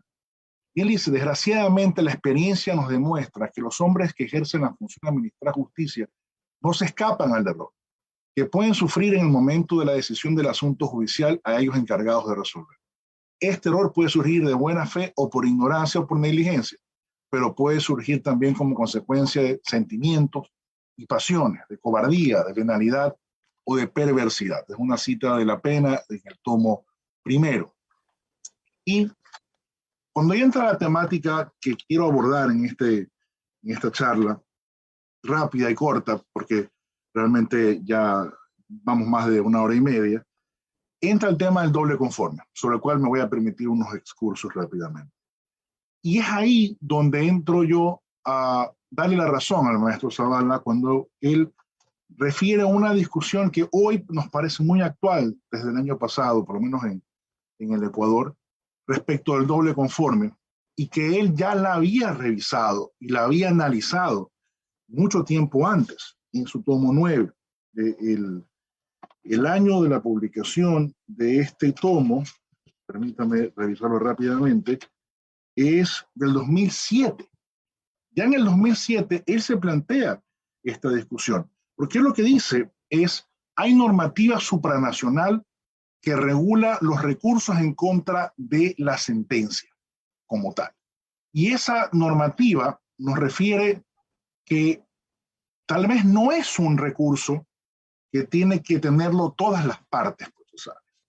Y hace disquisiciones respecto de los resultados de la primera instancia. Entonces dice, si es que efectivamente hay una condena, es evidente que va a ser necesaria una doble conformidad. Es decir, que hay una instancia superior que revise esa condena y la confirme. ¿Okay? Entonces, ya ese es un primer análisis que se hace, vean esto desde incluso una visión preconstitucional actual, y él ya hace el análisis y dice, sí, tiene que haber el doble conforme respecto de esa posición. Voy a regresar sobre esto. Pero también analiza qué pasa cuando se absuelve, cuando se ratifica la inocencia. Y sobre esto se basa particularmente en las posiciones de Mayer, que algunas veces conversamos en la Academia Ecuatoriana de Ciencias Penales y Criminológicas.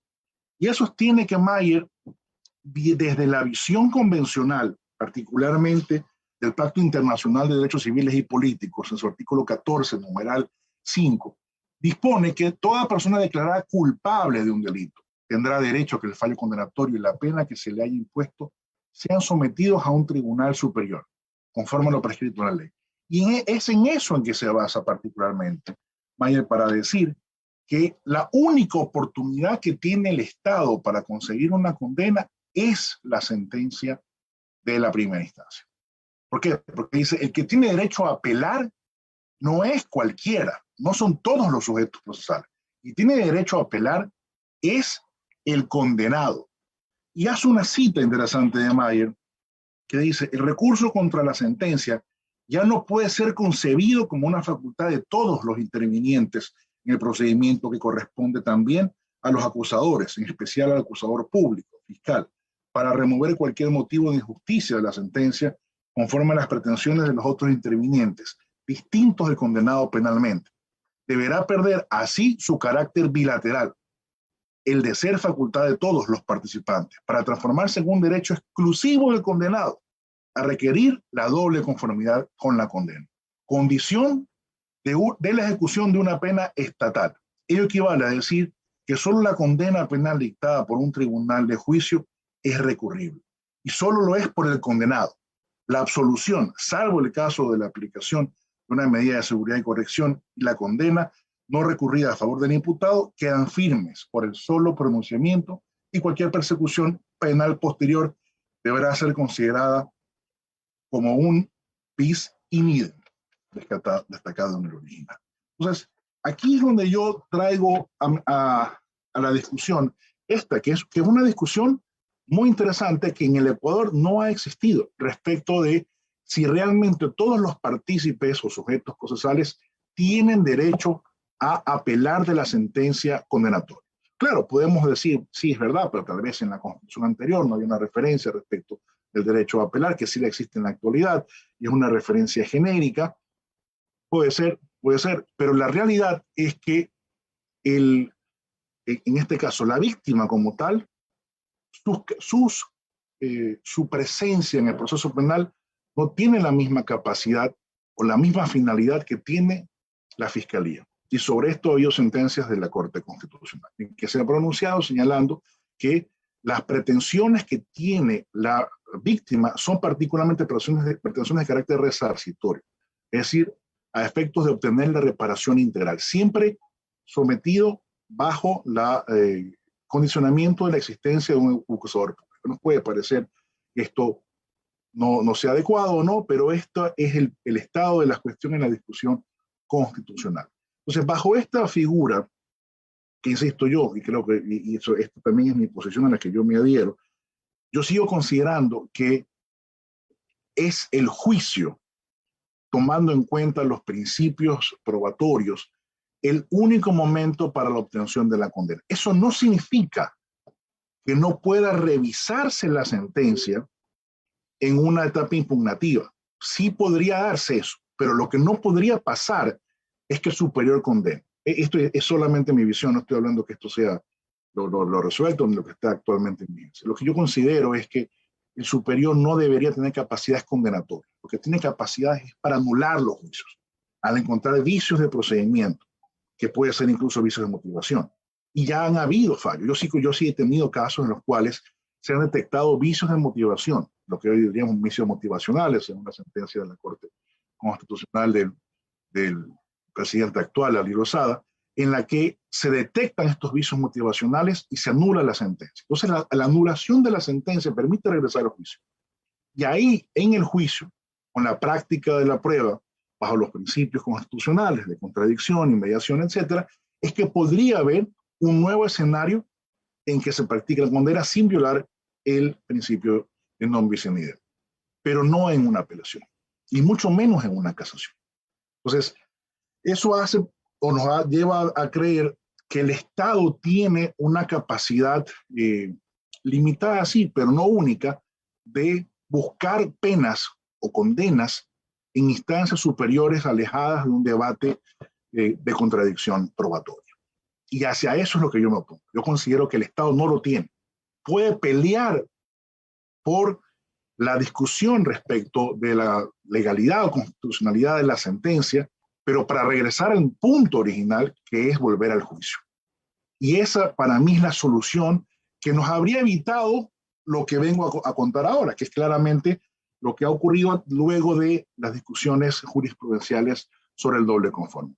Entonces, esta discusión llega a la Corte Constitucional, particularmente en base de un juicio, que era un juicio, si mal no recuerdo, por violación, dentro del cual la Corte unifica dos causas, si mal no recuerdo.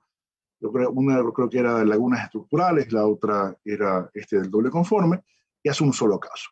En ese caso, analiza puntualmente un proceso por el cual es absuelto una persona en primera instancia y condenado en apelación. Y sus censuras a la sentencia de la apelación son inadmitidas en casación. Entonces él sostiene, yo no tengo una capacidad de obtener una revisión que sea satisfactoria al principio de doble conforme en una instancia de casación, ante un recurso de casación ante la Corte Nacional de Justicia, porque es una discusión de derecho, una discusión que me impide revalorizar pruebas, porque es justamente la causa de la inadmisión. Lo que le dice la sala de la Corte Nacional, le dice, no, usted nos está pidiendo que revaloricemos pruebas, y por eso se le inadmite. Presenta una acción extraordinaria de protección y entra a la discusión de la Corte Constitucional. Y la Corte termina sosteniendo que efectivamente, en ese caso en concreto, se produjo una vulneración del principio del doble conforme, y no solamente detecta la vulneración, no solamente que considera que esto es algo que tiene que ser corregido, sino que entra ya en una imposición de obligaciones institucionales que posteriormente se van dando y se van cumpliendo, ¿no? Entre otras, obviamente, le impone a la Corte Nacional de Justicia la obligación de emitir una resolución que regule, me parece, en los próximos 2 meses, esta laguna normativa de aquellos que son condenados en segunda instancia, es decir, durante la sustanciación del recurso de casación, de apelación, perdón, así como también de aquellos que son condenados durante el recurso de casación. Entonces estamos viendo que los escenarios eran absuelto en primera instancia, condenado en apelación, o absuelto en primera instancia, absuelto en apelación, pero condenado en casación. Cuestiones que, bajo el análisis que hacía previamente, se podrían haber eliminado bajo la figura de un recurso de nulidad que entrara a estas disposiciones puntuales y no llevarnos al punto en que nos encontramos ahora, porque dentro de estas obligaciones, que además también existen para la Asamblea, de reformar la normativa, etcétera, nos lleva a una resolución, que es la resolución 4 del 2022, emitida por la Corte Nacional de Justicia, en la que entra a revisar todo este tipo de escenarios probabilísticos de condenas post primera instancia. Entonces entra a la regulación de un recurso, el recurso incluso le pone un nombre, si mal no recuerdo, el nombre es el recurso especial de doble conforme, ¿no? Y tiene un acápite específico respecto de los casos de condenas de primera en apelación, la primera condena en apelación, donde entran los conjueces de la Corte Nacional a ser quienes van a terminar resolviendo el tema. Incluso si faltan jueces de la Corte de la Sala Penal, van también a las salas de familia, niñas, adolescencia y adolescentes infractores, como sala fin, y si les faltan incluso conjueces, pueden ir a cualquiera de las otras salas de conjueces. También refiere el caso de las condenas en casación. También tiene el caso de los fueros, es decir, cuando se producen igualmente en este tipo, estas dos alternativas, pero en personas de fuero de corte provincial o de fuero de corte nacional, y avanza a los casos de adolescentes en conflicto con la ley penal, así como, obviamente, posteriormente ya refiere y regula los temas de las disposiciones transitorias. Entonces, a lo que voy es que se ha creado una nueva regulación en materia impugnativa penal que no sé hasta qué punto era necesaria, porque podía haberse dado una solución mucho más sencilla basado en lo que he planteado. Es decir, la posibilidad de que a través de un recurso de nulidad directamente la solución no sea una condena en una instancia de segunda instancia o incluso de casación, sino directamente anular la sentencia y volver a practicar el juicio. Pero quiero retomar particularmente la posición del profesor Zavala de cómo fue un adelantado a su tiempo a una discusión que no teníamos en el 2007 y que para mí pasó desapercibida. Que realmente en ese momento ni siquiera discutíamos mayormente la cuestión del doble conforme, que desde el año pasado es realmente el tema en discusión en materia impugnativa, pero que una vez más, reitero, el profesor Zavala realmente fue un adelantado y nos permitió generar esta discusión, y tal vez la discusión fue con él mismo porque nadie más se lo discutió, pero sí plantear una temática que posteriormente vendría a ser discutida, estamos hablando de 15 años después. Es decir, con 15 años de distancia, él ya se adelantó una discusión jurisprudencial ecuatoriana, que sí, efectivamente, esto ya había sido discutido en Argentina y como lo mencionamos una vez, hay fallos al respecto, pero no en Ecuador. De lo que yo conozca, por lo menos, no se había planteado en Ecuador esta discusión y nos ha claramente permitido llevar a este punto. Bien, voy a darle la palabra a cada uno nuevamente para las palabras finales. Si a alguien se le quedó algo en el tintero, puede igual aprovechar. No son muchos minutos, porque ya llevamos 1 hora 45. La gente ya se va a aburrir de vernos cada rato. Bueno, por favor, empezamos con el mismo orden. Alfonso. Gracias. No, creo que no tenemos 1 hora 45 todavía, pero bueno, igual. A ver, muchas cuestiones interesantes. Cuando Pedro nos hacía referencia a la posición del doctor Zavala en el tema de teoría del delito, el doctor Zavala, sí es cierto, hablaba de una responsabilidad simple, que era el juicio que él llamaba de atribuibilidad. ¿Por qué? Porque recordemos que el doctor Zavala creaba el injusto penal a partir de la conducta típica y antijurídica. Entonces, él separaba, además lo hacía Juan Busto Ramírez, aparte de Maurach, esa línea es la que yo he mantenido en el año 84, son 10 publicaciones mías en la parte de teoría del delito, y dejaba reservado el juicio de culpabilidad para el dueño del acto. Entonces el doctor Zavala hablaba de la atribuibilidad por responsabilidad simple. A ver, este injusto, ¿a quién se lo engarzamos? Y luego desarrollaba el juicio de culpabilidad, donde el doctor Zavala, es verdad, ponía como presupuesto de la culpabilidad la imputabilidad.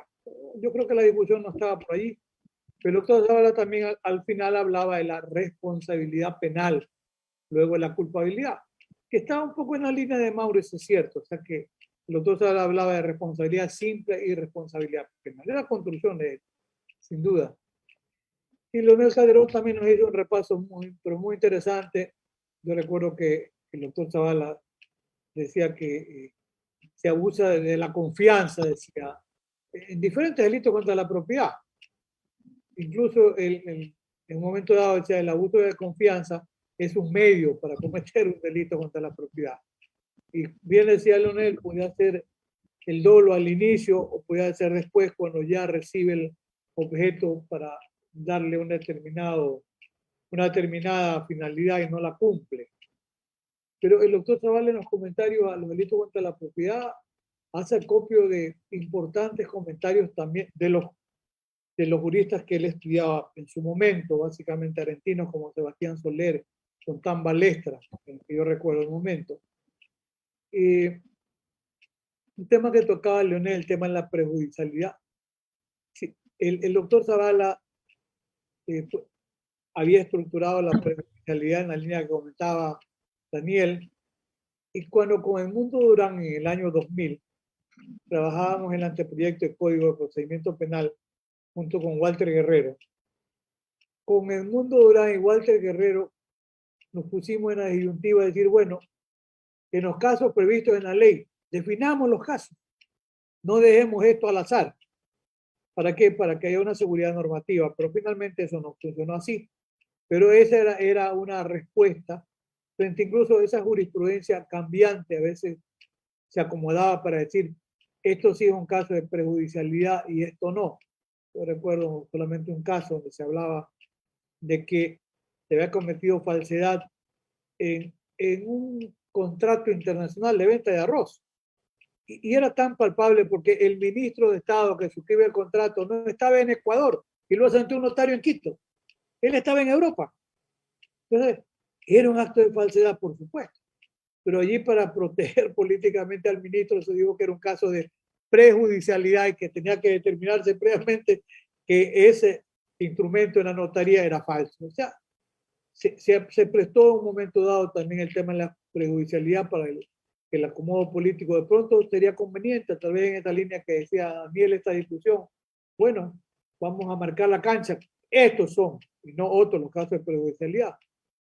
Y lo que decía Fernando, sí, el doctor Zavala se adelantó en el tema de recursos, pero mira, hoy, desde la construcción de la constitucionalidad, la Constitución establece el recurso del condenado, la persona condenada, y que no se afecte la condena en un mayor volumen, es decir, la prohibición de la reformatio imperio. En la Constitución es en favor del condenado el recurso.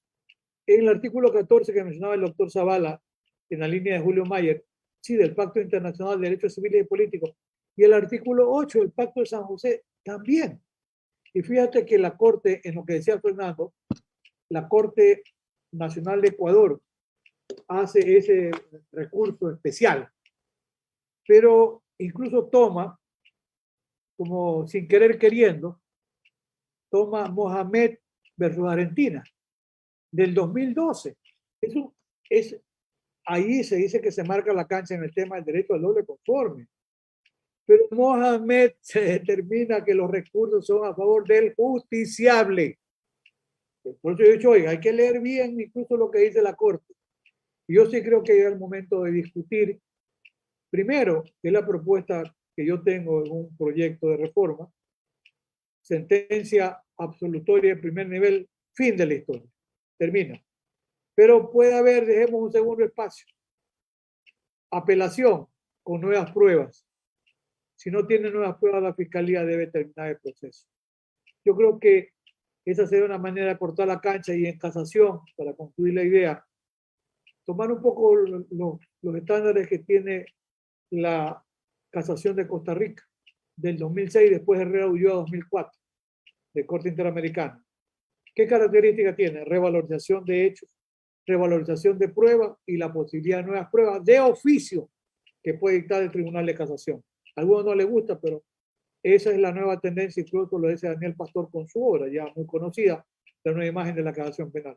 Esto era un poco, siempre habrá cosas interesantes que se pueden decir en referencia al doctor Zavala Vaquerizo, pero creo que yo me tomé más bien el tiempo de hacer una suerte de barrido de cancha por el aporte interesante que ustedes han propuesto en esta noche. Gracias, Fernando, también a todos ustedes, a Daniel, a Pedro, a Leonel y a quien nos acompaña como el amigo José Leodoro Cangá, que se ha quedado hasta el final. Gracias, Fernando. Gracias, Alfonso. Pedro.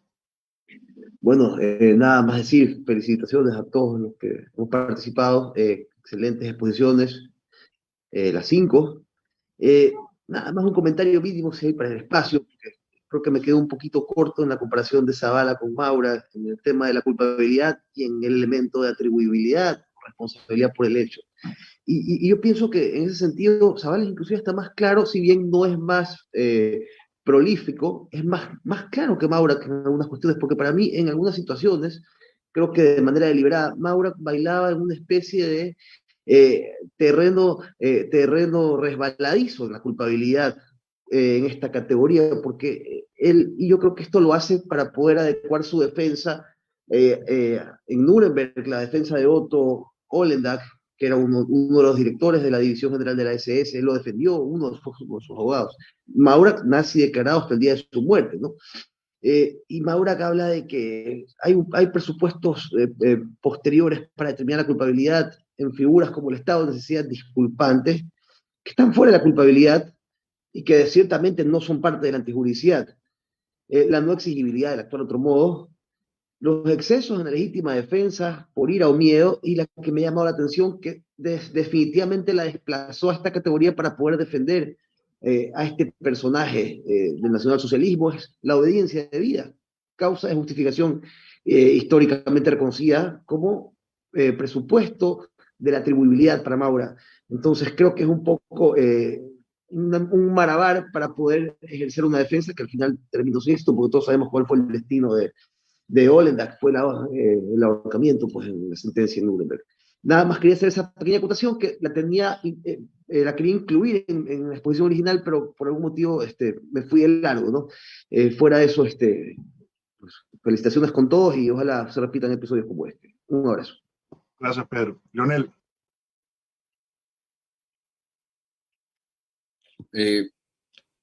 Muy bien, Fernando. Efectivamente, me sumo a las felicitaciones. Pues todas las ponencias pues extraordinarias. Yo rescatar un tema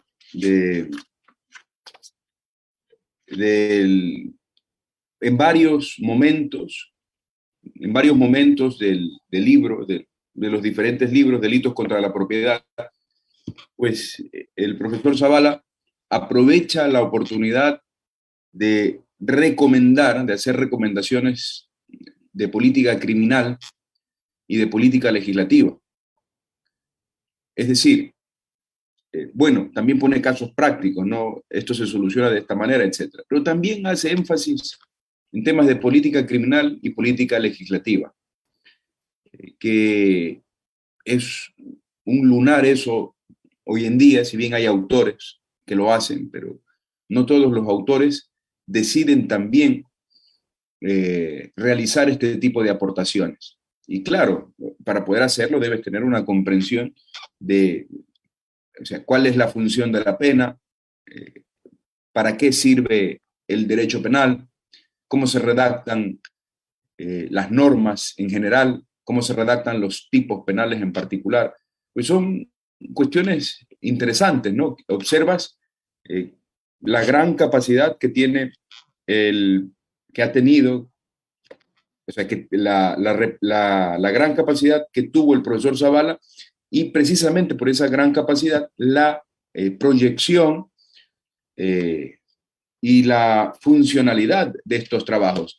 Hay una cosa que decía Pedro, que no vio en los trabajos esos que él analizó la vinculación con el funcionalismo, y puede ser que sea cierto desde una perspectiva directa, ¿no?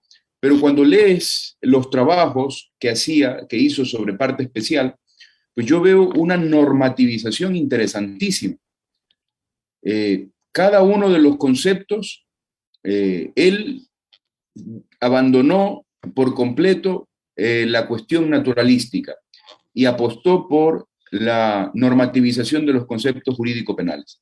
Y eso es una cuestión que se debe rescatar, porque eso forma parte es de rescatar de los modernos autores funcionalistas y que otorga bastante seguridad jurídica, ¿no? El necesario desarrollo, la necesaria normativización de los conceptos para otorgar mayor seguridad jurídica. Yo, la última cosa que quisiera señalar es la pauta que realiza constante el profesor Zavala a que probablemente,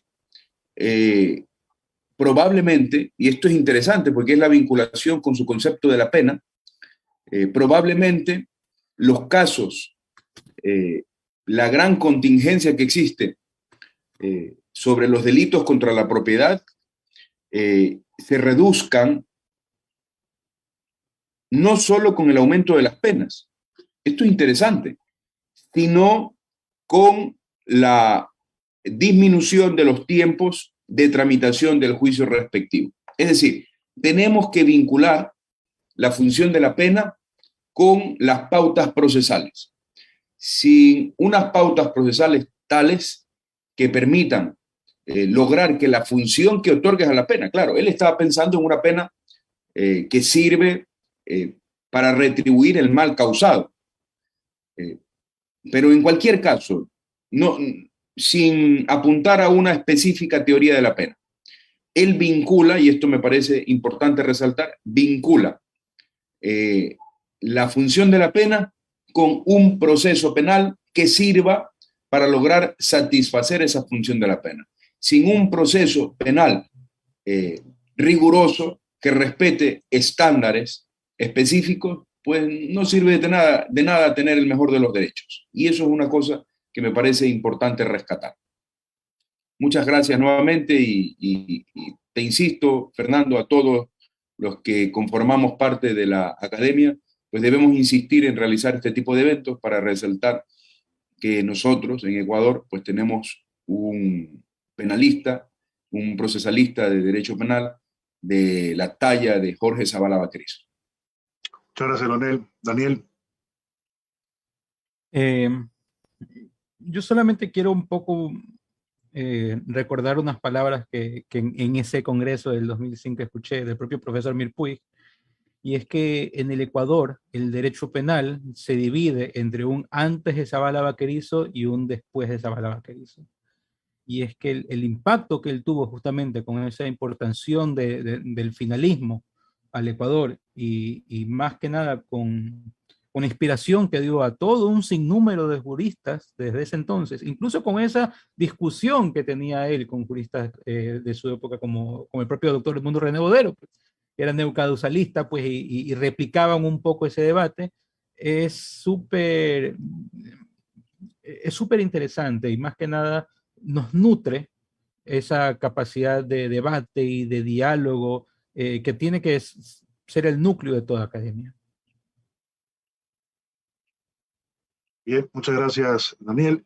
Entonces, para finalizar, solo contarles la anécdota personal. Yo nunca fui alumno del maestro Zavala Vaquerizo, sí lo seguía muchas de sus charlas, conferencias que daba, pero la particularidad es que mi padre hizo el posgrado en el Instituto de Criminología, cuando duraba 3 años y daban clases de lunes a viernes, de mañana y de noche. Entonces, él grababa las clases del profesor Zavala. Entonces, ocurre que en mi casa se escuchaba en el desayuno, en el almuerzo y en la cena al profesor Zavala, porque él escuchaba y estudiaba las clases justamente con el audio, ¿no? Y las transcribía y las pasaba a la computadora, etc. O sea, eso era algo que en mi casa ocurría. En mi casa escuchábamos a Zavala Vaquerizo mañana, tarde y noche. Eso solamente para cerrar y agradecerles a todos por esta, sin duda, invaluable charla y esperamos repetirla en el futuro. Gracias a todos. Gracias, Fer. Gracias a todos, Leonel, Pedro, Daniel. Chao, Fer, también. Buenas noches. Chao, buenas noches a todos. Saludos a todos. Fuerte abrazo. Muy buenas noches.